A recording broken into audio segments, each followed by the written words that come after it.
जय श्री महाकाल। आप सबका बहुत स्वागत है। आज हम चर्चा करने वाले हैं जीवन रेखा के विषय में। जी हाँ, जीवन रेखा हाथ में कहाँ पाई जाती है और जीवन रेखा को अच्छा कब माना जाता है और कब जीवन रेखा हमारी आयु को नुकसान पहुंचाती है, या फिर एक शब्द में अगर मैं कहूं तो जीवन रेखा कैसी होनी चाहिए। जी हाँ, इसी विषय पर हम चर्चा करने वाले हैं। आप मेरे चैनल पर हैं, वीडियो को देख रहे हैं तो सब्सक्राइब जरूर कर लीजिए, बेल आइकन को दबा दीजिए, क्योंकि यहाँ पर आपको ज्योतिष, वास्तु और हस्तरेखा से संबंधित ज्ञान हमेशा प्राप्त होता रहता है। तो चलिए बिना विलंब किए हम प्रारंभ करते हैं। जैसा कि आप देख रहे हैं, यहाँ पर एक हाथ का चित्र बना हुआ है और इसमें मैंने लाल रंग से एक रेखा खींची हुई है जिसे हम जीवन रेखा कहते हैं। जी हाँ, प्रायः जीवन रेखा तर्जनी और अंगूठे के मूल से प्रारंभ होकर मणिबंध तक जाती है। जी हाँ, इसी रेखा को हम जीवन रेखा कहते हैं। प्रायः सभी हाथों में जो है जीवन रेखा पाई जाती है। किसी के हाथ में गहरी होती है तो किसी के हाथ में हल्की होती है, किसी के हाथ में पूर्ण होती है तो किसी के हाथ में आधी होती है, या टूटी या छिन्न भिन्न भी रेखा हमें देखने को मिलती है। लेकिन इन रेखाओं का फल हमें कैसे प्राप्त होता है और जीवन रेखा का क्या प्रभाव होता है, इसी विषय पर आज हम चर्चा कर रहे हैं। तो आइए प्रारंभ करते हैं। जैसा कि आप देख रहे हैं, जीवन रेखा यदि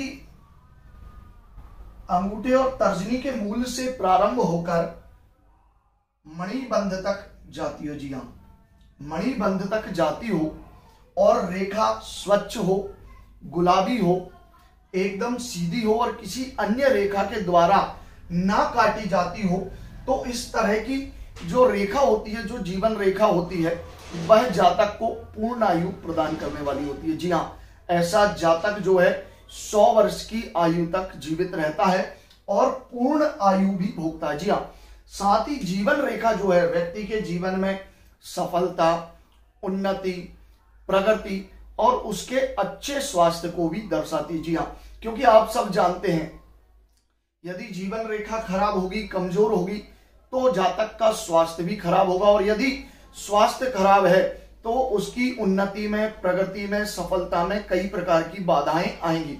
इसीलिए अच्छा स्वास्थ्य होना बहुत आवश्यक है।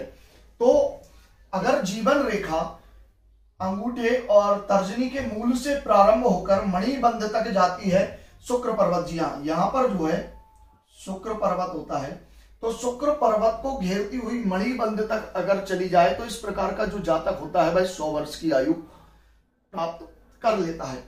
अब हम बात करते हैं, यदि यही रेखा टूटी हो, कटी हो, जी हाँ, जगह जगह पर टूट रही हो या काफी कमजोर हो, पतली हो, तो इस प्रकार की जो जीवन रेखा होती है वह जातक को अल्पायु बनाने का कार्य करती है। अर्थात ऐसा जो जातक होता है वह अल्पायु होता है, या फिर संभव हो सकता है कि किसी ना किसी रोग से लगातार ग्रसित बना ही रहता है, कोई ना कोई रोग उसके शरीर में लगातार बना ही रहता है, जिसके कारण उसके जीवन में, उसकी सफलता में काफी दिक्कतों का उसे सामना करना पड़ता है। क्योंकि टूटी फूटी जीवन रेखा रोग का भी कारण बनती है। तो यदि रेखा पतली है और उसके साथ साथ जगह जगह से टूट रही है, तो इस प्रकार की जीवन रेखा वाले जो जातक होते हैं वह रोगी बने ही रहते हैं तथा अल्पायु भी होते हैं। या फिर जिस जगह पर रेखा टूट रही हो, काल गणना के प्रमाण से, जी हाँ, काल गणना के प्रमाण से उस वर्ष में उस जातक को घटना, दुर्घटना, रोग, बीमारी या किसी ना किसी परेशानी की तरफ वो निर्देश करती है और उससे हमें इस प्रकार की जानकारी मिल जाती है। अब हम बात करें, यदि रेखा जो है अंगूठे और तर्जनी के मूल से प्रारंभ होकर आधे हाथ में रह जाती है, या फिर पूर्ण जीवन रेखा नहीं है और काफी पतली जीवन रेखा है, तो इस स्थिति में भी हमें समझना चाहिए कि इस जातक का जीवन जो है वह पूर्ण नहीं है, वह अल्पायु है या मध्यम आयु जो वर्ष हमें आयु रेखा को मापने से प्राप्त होंगे उस वर्ष तक की आयु इस जातक की है। लेकिन एक बात को हाथ का परीक्षण करते समय हमेशा आपको ध्यान रखना है कि केवल जीवन रेखा का अधूरा होना ही आयु की समाप्ति का कारण नहीं है। इसके लिए सहायक हृदय रेखा, मस्तक रेखा और साथ में अन्य रेखाएं भी हैं जो जातक को दीर्घायु भी बनाने का कार्य करती है। केवल जीवन रेखा को देखकर ही हम उसकी आयु के विषय में पूर्ण जानकारी प्राप्त नहीं कर सकते हैं। लेकिन हम यहाँ बात कर रहे हैं केवल जीवन रेखा की, तो आप यहाँ जीवन रेखा के फल को ही समझें। जब हम अन्य रेखाओं के सहयोग से बात करेंगे तब इस विषय पर विस्तार से चर्चा भी करेंगे। लेकिन यदि जीवन रेखा आदि है तो जिस वर्ष प्रमाण तक जीवन रेखा गई है उस वर्ष प्रमाण तक जो है हमें उसकी आयु मानना चाहिए, ऐसा हस्तरेखा विद्वानों का मत माना गया है। अब यदि यही रेखा है और इसी रेखा को बार बार कई अन्य रेखाएं काट देती हैं बीच में, जी हाँ, बार बार कई अन्य रेखाएं अगर ऐसी रेखा को काटती हैं तो हमें समझना चाहिए कि जिस स्थान पर रेखाएं जो है जीवन रेखा को काट रही हैं उस वर्ष में जब हम जो है शुक्र पर्वत को मध्य बिंदु मानकर काल की गणना करते हैं, उसकी भी विधि मैं आपको आने वाले वीडियो में बता दूंगा। तो जो वर्ष संख्या हमें प्राप्त होती है उस वर्ष संख्या में जो है जातक के साथ कोई ना कोई दुर्घटना घटित हो जाती है, घटना घटती है जिसके कारण उसे मृत्यु तुल्य कष्ट भोगना पड़ता है, या फिर संभवतः यदि कोई विशेष रेखा ही उसे काट रही हो जो मृत्यु को देने वाली है तो जातक की मृत्यु भी संभव हो जाती है। इस प्रकार का योग जो है हाथ में जीवन रेखा से बनता है। अब आगे हम बात करें, यदि जीवन रेखा जो है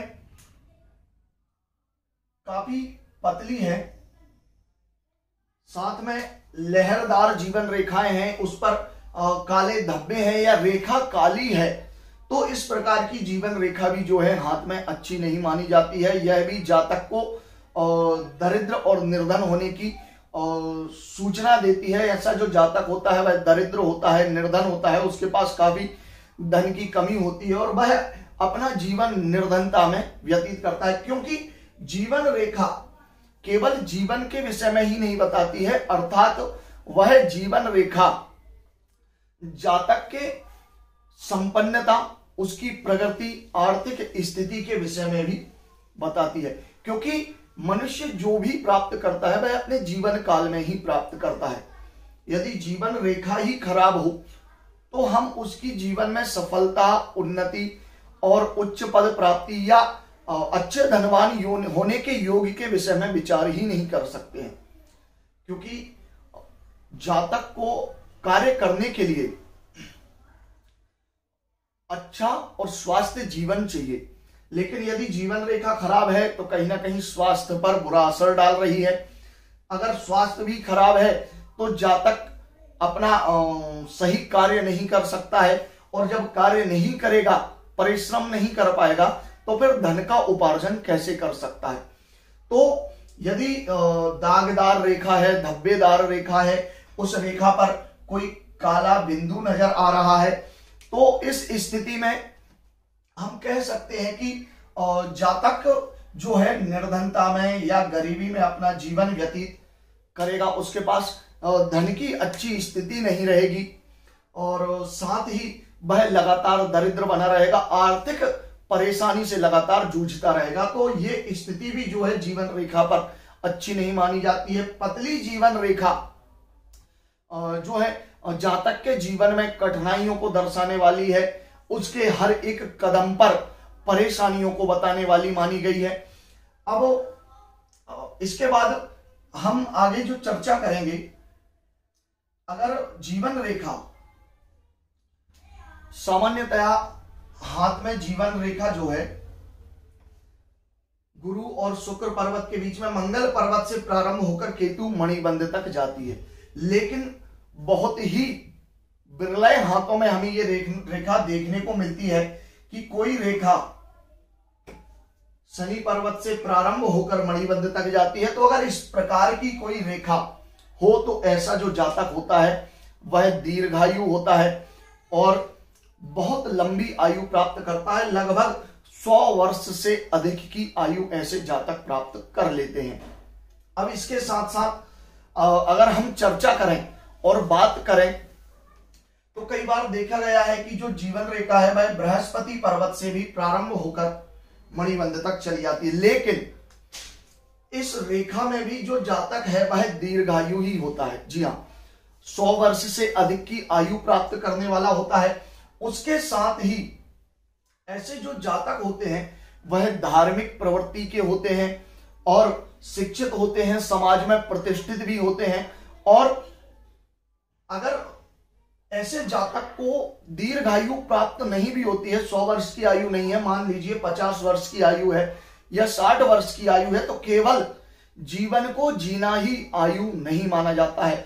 अगर कोई रेखा बृहस्पति पर्वत से प्रारंभ होकर और मंगल से लेकर केतु पर्वत तक अर्थात मणिबंध तक जाती है तो ऐसा जातक जो है अल्पायु भी होगा, तो उसकी कीर्ति, उसका नाम, उसकी ख्याति कई वर्षों तक चलती रहेगी। जी हाँ, इसी को जीवन कहते हैं।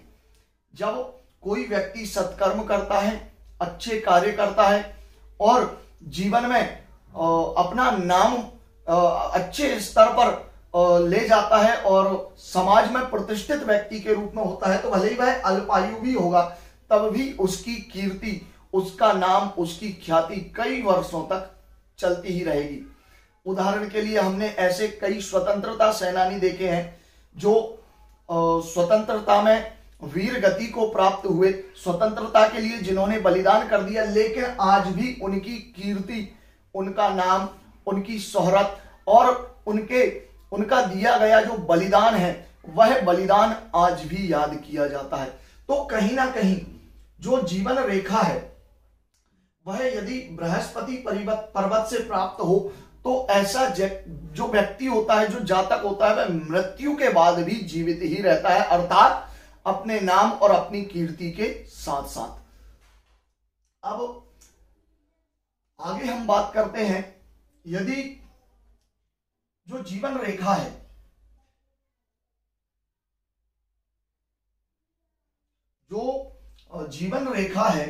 वह जीवन रेखा यदि अंगूठे और तर्जनी के बीच से प्रारंभ होकर जो है यहां से घूमकर अंगूठे के मूल तक चली जाती हो, जी हाँ, अंगूठे के मूल तक यहां पीछे चली जाती हो, तो ऐसा जो जातक होता है वह 100 वर्ष से अधिक अर्थात आयु के प्रमाण से, कलयुगी आयु के प्रमाण से 120 वर्ष की आयु प्राप्त करता है। लेकिन बहुत ही बिरले हाथों में हमें यह रेखा देखने को मिलती है। आज के समय में तो संभवतः यह रेखा देखने को मिलती ही नहीं है, क्योंकि खान पान का व्यवहार, रहन सहन का व्यवहार इतना परिवर्तित हो गया है कि जातक अपनी पूर्ण आयु प्राप्त ही नहीं कर पाते हैं। तो बहुत ही मुश्किल यह रेखा हमें किसी जातक के हाथ में देखने को मिलती है। अब आगे हम बात करें, यदि कोई रेखा संभवतः जीवन रेखा आदि है लेकिन साथ ही मंगल रेखा इस रेखा के साथ यदि आगे चल रही हो, तो यह जो मंगल रेखा होती है, जो मंगल पर्वत से निकली हुई रेखा है, यह रेखा जातक को दीर्घायु बनाने का कार्य करती है। क्योंकि मंगल एक पराक्रम का ग्रह है और मनुष्य अपने पराक्रम से मृत्यु पर भी विजय प्राप्त कर लेता है। तो मंगल से जीवन रेखा का निकलना और केतु मोक्ष की तरफ जाना, अर्थात जीवन के लिए लड़ना, उसे जीने के लिए मेहनत करना, भोजन और धन की प्राप्ति करना और फिर जीवन जीने के लिए उस भोज्य पदार्थों को ग्रहण करना, यह सब पराक्रम से आता है। केवल और केवल पराक्रम का कारक मंगल ही माना जाता है। तो इस स्थिति में यदि मंगल की रेखा का सपोर्ट भी जातक को मिल जाए तो हम कह सकते हैं कि ऐसा जो जातक है वह भी दीर्घायु वाला ही रहेगा।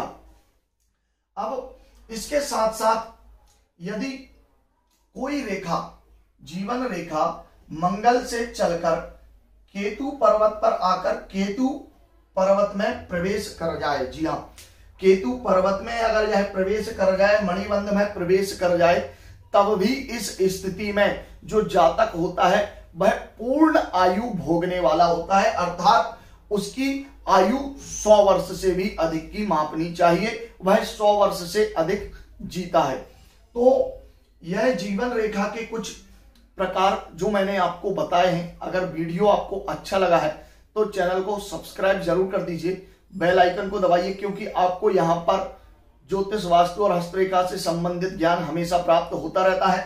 तो अगले वीडियो में जीवन रेखा के नए विषय को लेकर मैं आपके साथ फिर उपस्थित हूंगा। तब तक के लिए जय श्री महाकाल।